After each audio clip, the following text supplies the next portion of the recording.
माध्यमातून शिवाजी महाराजांचा पुतळा ज्याची विटंबना झाली त्याचा आम्ही या ठिकाणी निषेध करत आहोत। खरं तर महाराष्ट्रासाठी ती अतिशय लाजिरवाणी गोष्ट होती। जे काही आपल्या राज्यात परवा घडलं ते जे फोटो नंतर व्हायरल झाले की काही ठिकाणी फक्त त्यांचे चरणच आपल्याला दिसून आले, बाकी सगळं त्या ठिकाणी खाली पडलं होतं।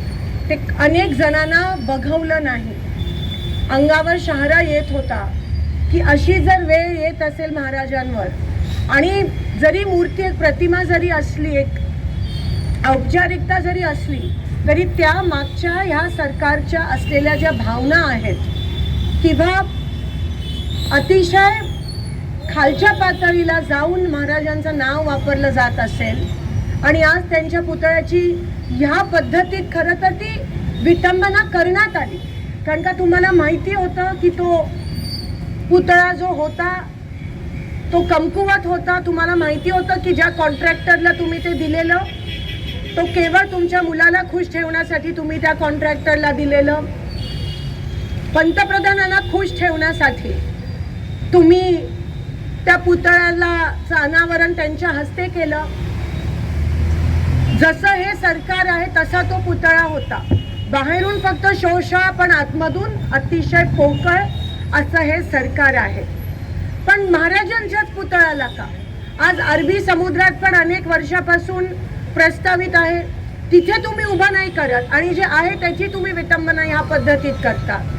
त्याच्यानंतर त्या गोष्टीला अतिशय छोटं असं तुम्ही मानता, म्हणतात हवा एवढी होती की तो पुतळा त्या ठिकाणी पडला। म्हणजे ह्या पद्धतीचं मुख्यमंत्र्यांकडून भाष्य होत असेल तर आज जनतेने कुठे बघितलं, कुठे बघायला पाहिजे? आज बदलापूरमध्ये जे काही घडलं, आज 4 वर्षाच्या लहान मुलींना पण सोडलं नाही आहे या विकृत मानसिकता असलेल्या लोकांनी किंवा या सरकारने, आणि म्हणतात त्याच्या मागे राजकारण आहे। या पुतळ्याच्या मागे म्हणतात हवा एक वेगळं कारण आहे। म्हणजे ह्या पद्धतीत जर त्यांचं बोलणं असेल तर एकंदरीत दिसून येतं की ते आता सापडले गेले आहेत। त्यांची उलटी गिनती सुरू झाली, त्यांना उत्तरं नाही आहेत लोकांना द्यायला, ते फक्त लाडक्या बहिणीच्या मागे लागलेत। नक्कीच आधी ते आतमधून पैसे देत होते अनऑफिशियली, आता ऑफिशियली पैसे देत आहेत आणि म्हणून ते अजून 1 महिना मागतायत, निवडणुका जाहीर करत नाही आहेत। आज महापालिकेच्या निवडणुका नाही आहेत, राज्याच्या निवडणुका पुढे ढकलल्यात, कारण का अजून पैसे वाटप त्यांना करायचे। पण लोक हुशार झाले आहेत, आमच्या बहिणी खूप हुशार आहेत, घेतील त्यांच्याकडून। पण जी महिला या महाराष्ट्रात सुरक्षित नाही आहे, जे महाराज या महाराष्ट्रात सुरक्षित नाही आहेत, ते या लोकांना कधीच मदत करणार नाहीत। या सरकारवरचा सामान्य लोकांचा विश्वास आता उडालेला आहे। तुम्ही कितीही प्रयत्न करा, कितीही योजना आणा, आता महाराष्ट्राची लोक बळी पडणार नाही आहेत। त्या गोष्टीचा आम्ही या ठिकाणी निषेध करत आहोत आणि निवडणुका पुढे ढकलल्या त्याचा निषेध करत आहोत। महाराजांचा पुतळा या ठिकाणी उद्ध्वस्त झाला त्याचा निषेध करत आहोत। 4 वर्षाच्या लहान मुलींवर अत्याचार झाला त्याचा निषेध करत आहोत। अनेक या आज पाणीपट्टी 10 पट वाढली आहे, गावांमध्ये किती मोठी बोंब झाली आहे। 10 पट पाणीपट्टी जेव्हा तुम्ही वाढवता त्याच्याबद्दल तुम्ही बोलत नाही आहात। भ्रष्ट सरकार आहे हे महायुतीचं।